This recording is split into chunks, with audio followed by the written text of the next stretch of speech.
Welcome back to Sky's the Limit podcast. I'm your host, Mike Doherty, and today we are joined with us by Joe Evangelisti. Joe is a U.S. Navy vet. He's a real estate developer, real estate investor, and helps other people through his coaching platform invest in real estate and development deals.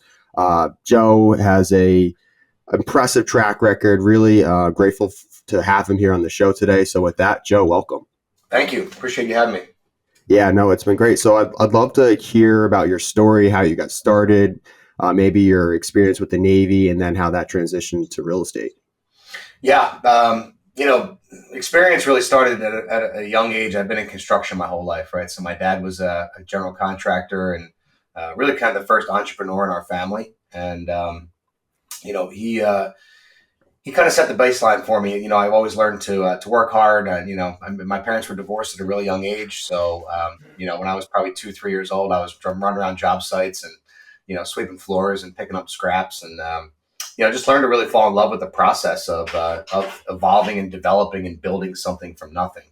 And I got really lucky at first time, going out into the military because I didn't know where I wanted to go. I thought I was going to be a Marine when I got out of high school. And that was what the cool commercials all showed, and fell into the U.S. Navy Seabees, which are the construction battalions in the Navy, because of a foreman that my dad had hired at that time was a retired senior chief Seabee, and he was like, "Look, man, if you're going to go in the military, you ought to be a Seabee." And I was like, "I don't know what that is." And he's like, "Dude, you can do everything you're doing now, only you're in the military and you get paid for it, and you can travel around the world." And I was like, "Sign me up."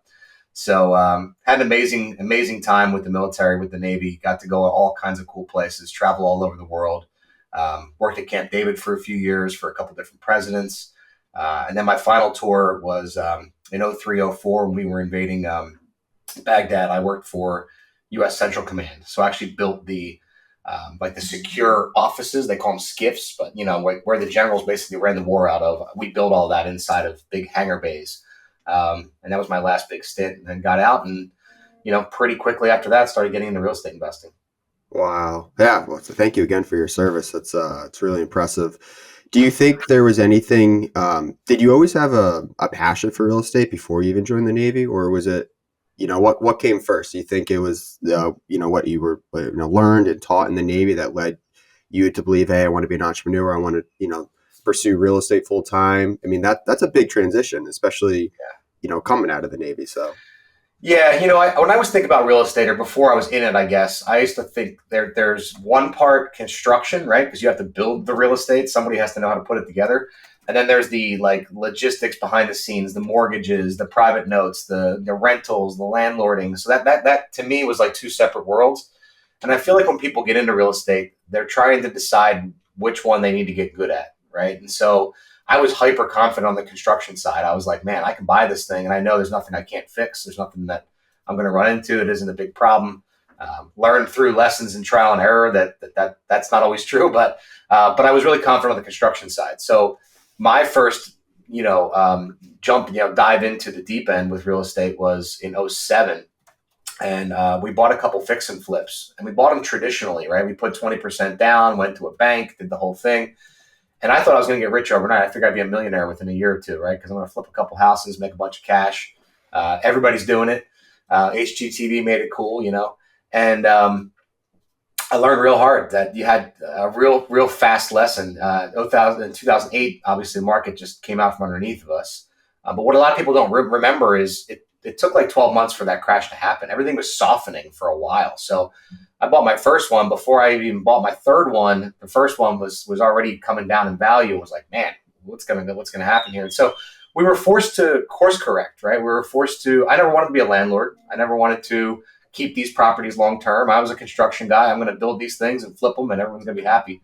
And I had to learn the hard way that you need more than one exit strategy. And we got lucky in the fact that we were able to stabilize them, put tenants in place, turn into landlords, but at the end of the day, Michael, we can't get all of our cash back out, right? So here I am, all of my life savings in the first 3 deals.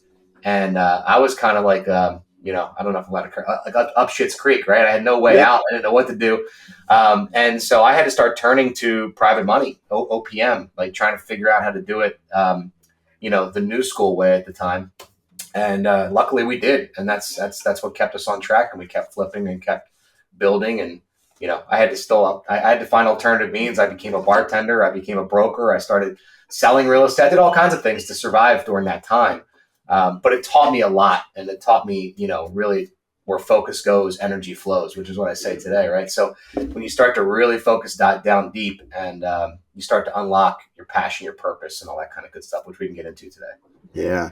I think one of the turning points for me as far as real estate was or is was that a lot of people who are, either real estate agents, appraisers, lenders, flippers, wholesalers, you see all the wholesaler gurus out there, that is all very transactional, and you can Yes. get rich, but you can't get wealthy.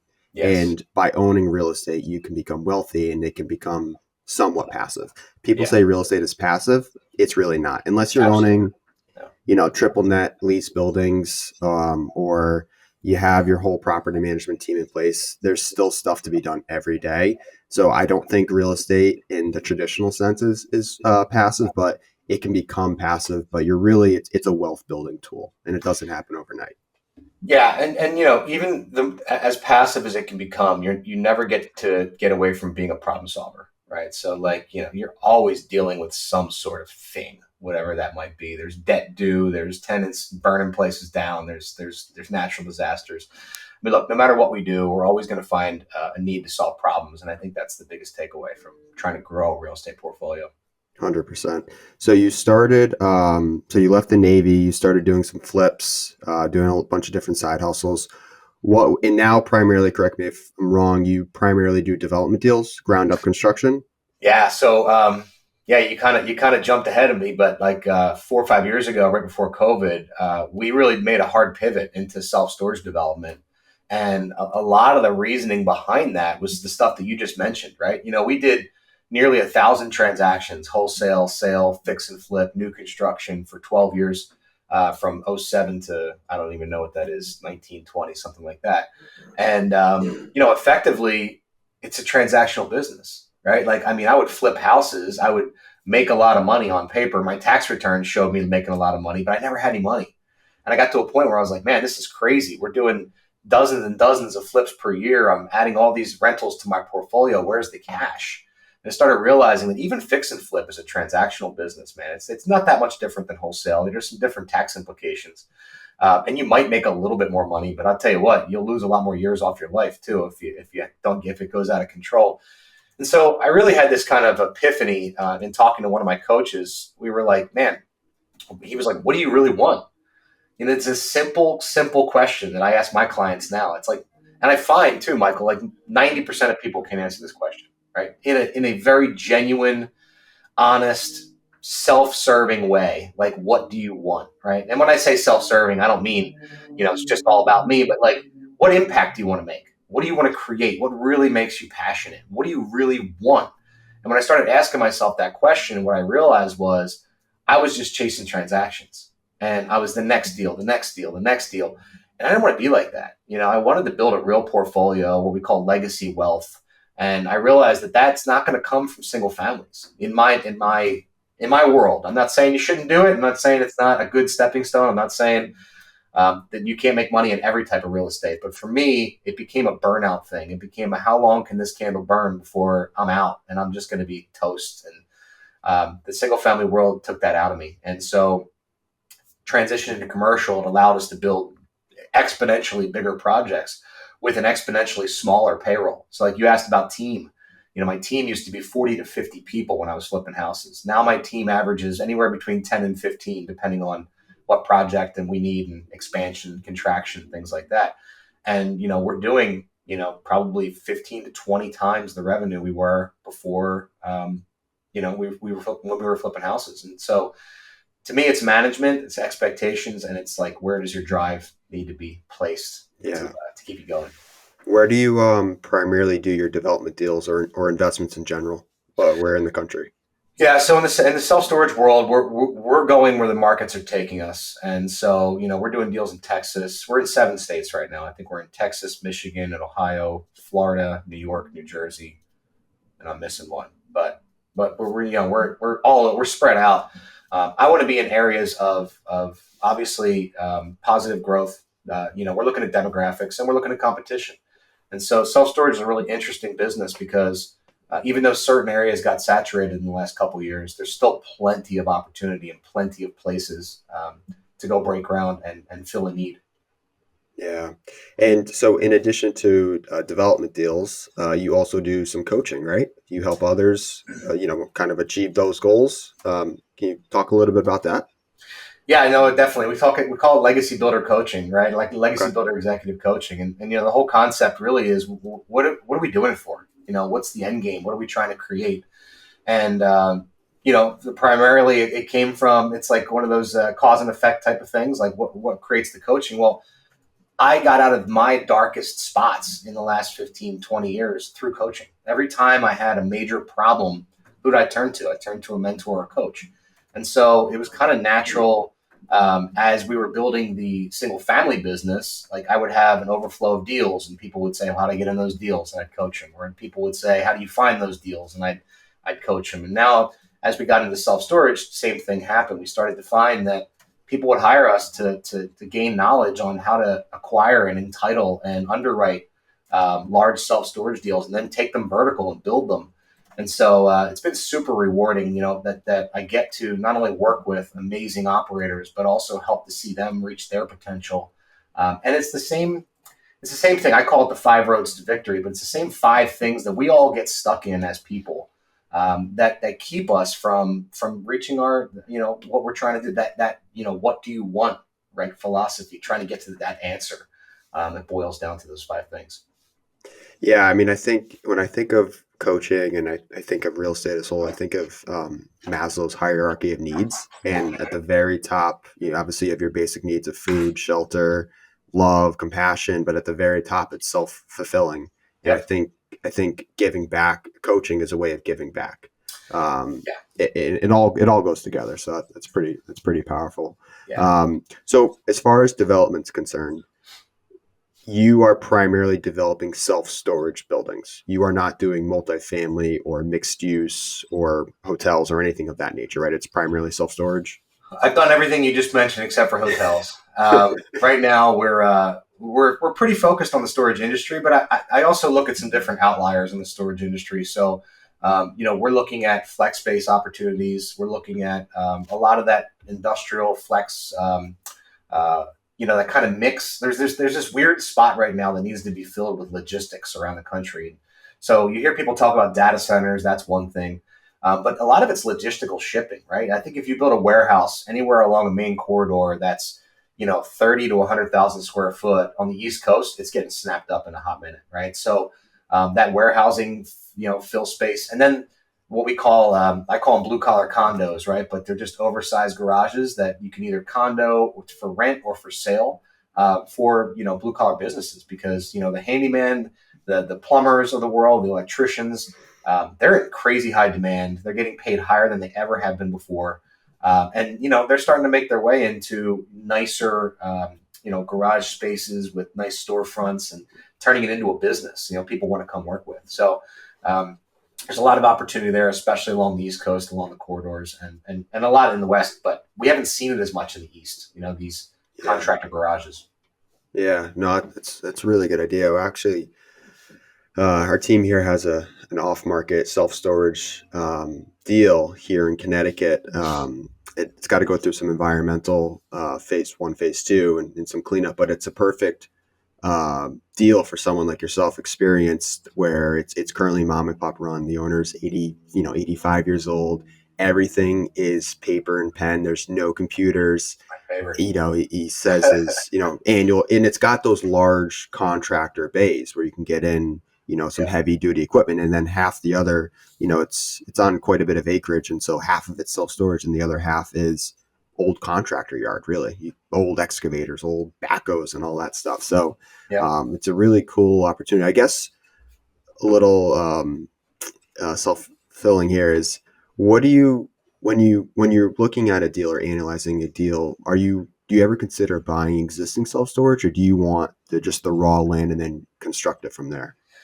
So I'll do both. Really, we have a three-prong approach. First focus is raw land, and I like that because I can usually get it at a really good price, and I can design and develop exactly what we want to fit the area, right? So there's a lot of upside in raw land. Now the downside is the debt's almost impossible to get today. It takes a little bit longer.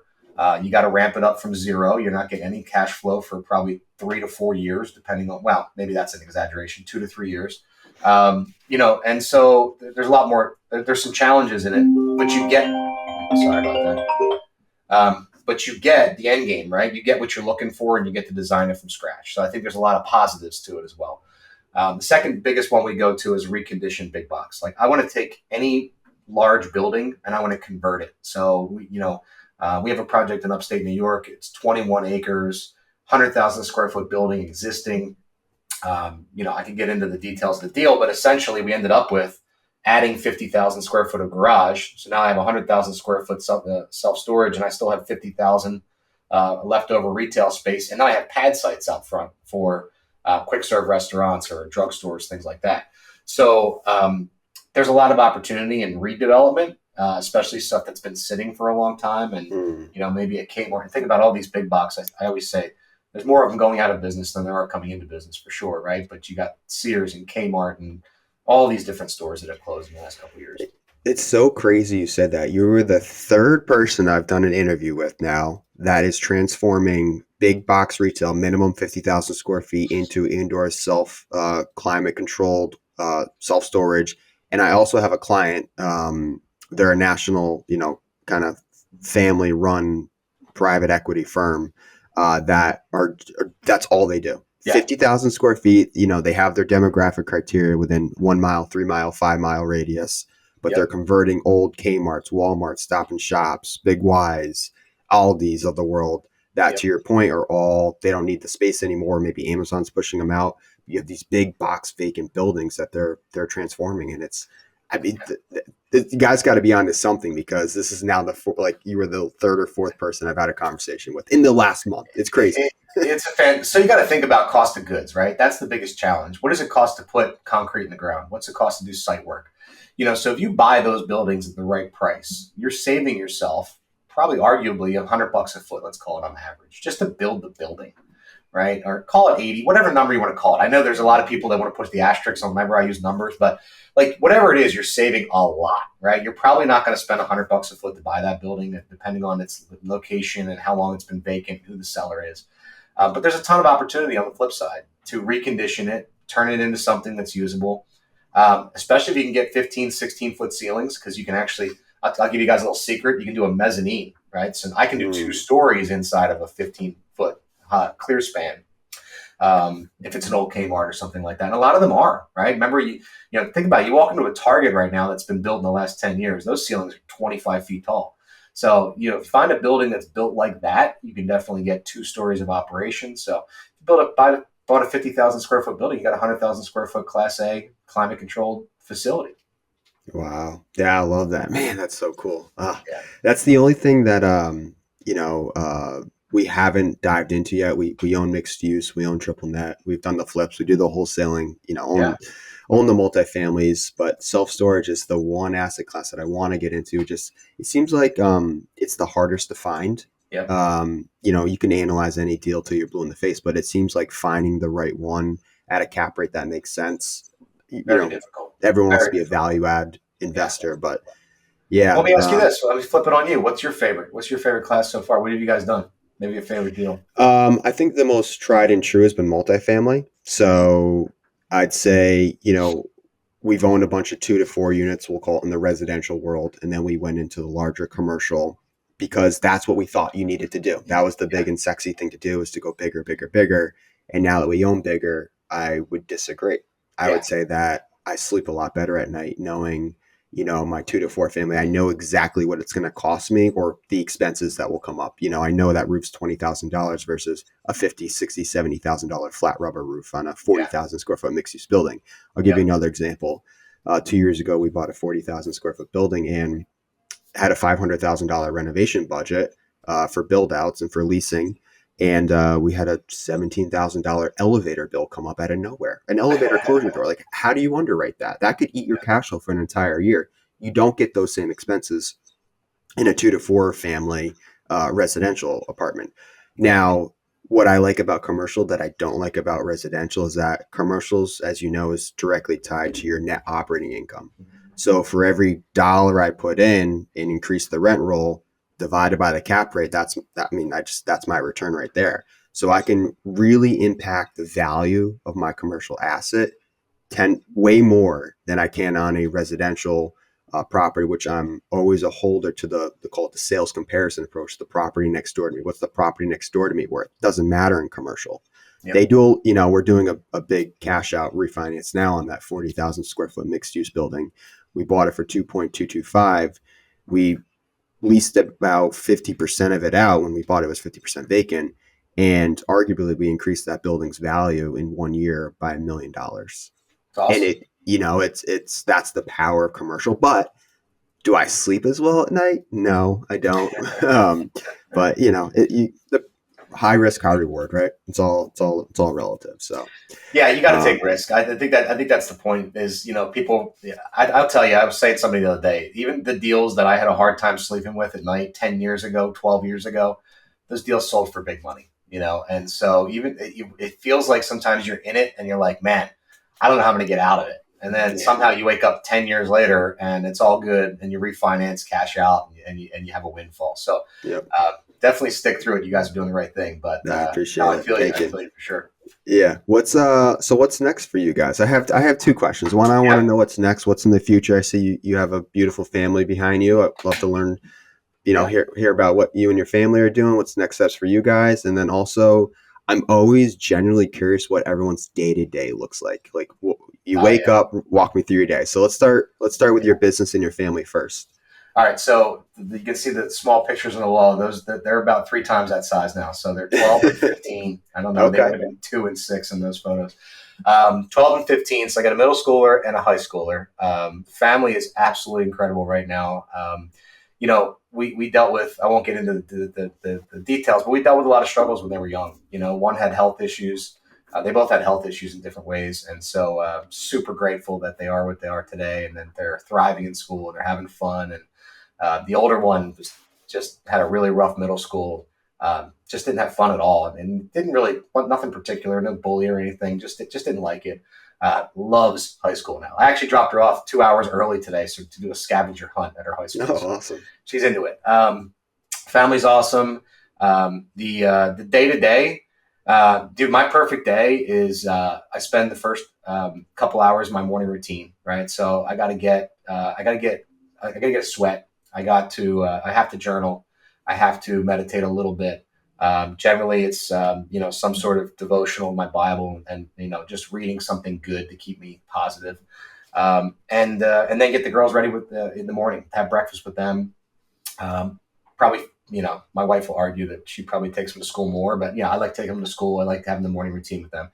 And then, the morning from 9 to noon is coaching. I'm either coaching or podcasting, generally 9, 10, 11, depending on what it is. Then the afternoon, I kind of do a little bit more relaxational thinking, reading, whatever, for a couple hours.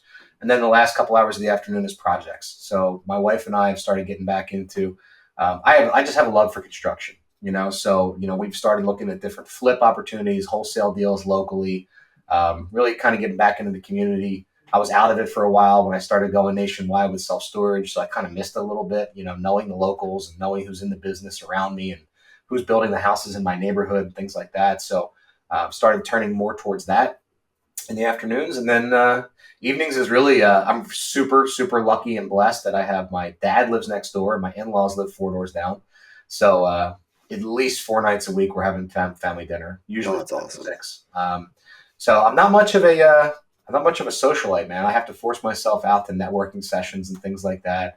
I still get to some masterminds. I belong to Go Abundance, which is a nationwide, a lot of real estate guys in there. Not all real estate, but big majority.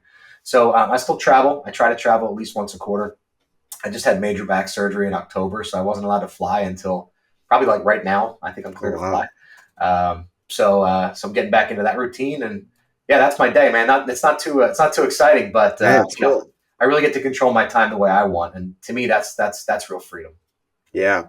Do you think there's a number, maybe a monthly income number where you can hang it all up and you're like, I'm good. My family's covered. I don't live very lavishly. I'm comfortable. Everything's paid off. Is there an end goal for you where you're like, that's what you're trying to achieve? Or do you think you'll always have the podcast or be coaching in some fashion? Maybe you put the development hat down for a little bit and Yeah, focus more on something you could probably do from your house or wherever you want in the world. That's the power of it. yeah. I mean, that's the beauty of real estate, right? And that's the beauty of time freedom. So I always talk about the five freedoms like this. You always start. What's the first thing everybody wants is financial freedom, right? So you have to nail financial freedom first, right? A lot of Right. people try to chase all five at the same time. The second one is time freedom. Once I have financial freedom, now I can start figuring out what do I do with my time? Like, how do I spend my time? I don't have to chase money anymore. Now I get to focus on where my time is.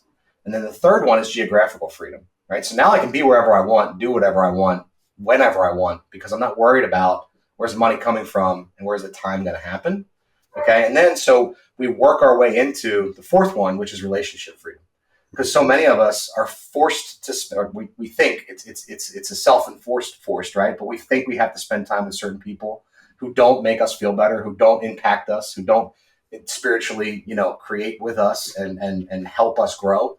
So we get to start to pay attention. Man, now I'm traveling. I got my own money. I got my own time freedom. What do? You start running into better people, better quality people. When you go to masterminds, you meet some of my lifelong friends are spread all over the country that I met at some 2-day retreat in California or something, right? So I think the relationship freedom is really, really important. That's when you start to really get set free because then we realize the connections are out there, right? And so that's what the fifth freedom, which we call the freedom of impact. And you mentioned this earlier, Michael, right? It's like spiritual growth comes from growth and contribution. When I'm creating and I'm giving back to someone else, I'm creating an impact. And so that's how we level up in the five freedoms. And to me, yeah, I know what my financial freedom number is. A long time ago, it was like 20 grand a month. I've long since been able to handle that and then, paid off my mortgage. So I don't have to worry about debt, my personal side of things. So, I started paying cars off so I don't have car notes. So to me, there's a lot of freedom in just letting go of that stuff so that I can focus on the bigger picture, which is where am I going to spend my time and who am I going to spend it with? Yeah, that's awesome. Man, that's so good. I really appreciate that. Thank you so Yes. much. Yeah. Well, Joe, I know you're a busy guy. I've taken up too much of your time already. So really appreciate it. If people want to learn more about you or where can they find you? Yeah, before I go though, Mike, I just want to thank you and take the opportunity and say thanks for having me on, man. Yeah, I mean, I of know course. I run a podcast. I know what it's like to time and effort and organization to put these things together. So I definitely want to thank you for that. And I want to offer your folks something, and that is the thought process behind what does it take to be coachable? What does it take to get to the next level? So many people that I know, I've been there so many times. I'm sure you've been there. We get stuck, right? We're like, man, I feel like there's so much more inside. I feel like I can get to a next level. And I just want to offer this opportunity. Find a coach, find a mentor. It doesn't have to be me. I don't know if you do coaching. I don't know who's in your sphere that does it, but when you have a coach push you past that next level, to me, that's where the game changes have Mm, all happened. Every level that I've created has not been through me. It's been somebody pulling it out of me and making me go to that next step. So I definitely want to encourage your listeners to do one intelligent and inspired action in the next 30 days, right? I call it the Coach Joe Challenge, but like change something in the next 30 days. I don't care how big or how small, but be defiantly committed to changing one thing. And you'd be amazed at when you wake up in 30 days, 45 days, how one small commitment can change so much in your outcome. So I just want to leave your folks with that. I'm that's happy to really give good. you a link as well to connect them all with us. But I think it's a big piece of how I've gotten to where I've gotten, and I really want to share it with more people. Yeah, no, thank you for that. It's the gold nugget. That was amazing. Thank you. Awesome. So I know we'll provide all your social links in the show notes. But Joe, thank you again. Really appreciate your time. Congrats on all your success so far. And for all the listeners out there, be sure to like and subscribe. Give a thumbs up on this episode with Joe, and we'll see you next time. Thank you again. Thank you for watching Sky's the Limit. We're always releasing new real estate content, so if there's something you want to hear, be sure to leave a comment. And don't forget to subscribe to our channel.